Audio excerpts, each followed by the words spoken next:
At the beginning of the production work, we were told to create a demographic audience profile which made us think about who the audience would be for our magazine.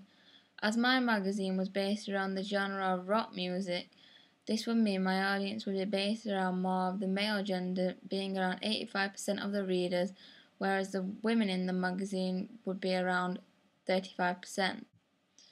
As I was aiming my magazine at a younger generation, in the reader audience profile I decided my audience would be from the ages 15 to 25.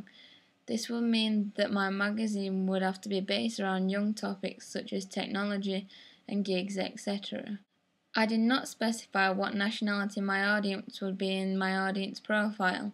However, I believe around 85% would be British, as the magazine would be published in Britain, and 15% being a possible American nationality due to the inclusion of topics related to both an American and British audience, with American bands also being added in to include both nationalities.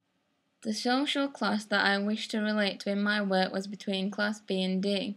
This was because I thought the majority of this audience would be able to purchase my magazine and understand the issues without difficulty of relation towards it. Also, due to the audience being teenagers and young adults, it would be unlikely that the social class would be below Class D or higher than Class A.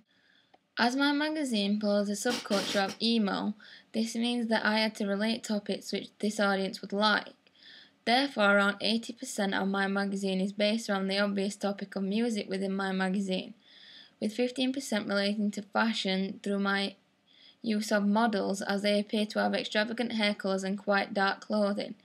I base the last 5% of technology. This was done by directing my audience to such things as banned websites and commenting on the use of technology, such as Apple iPhones and products.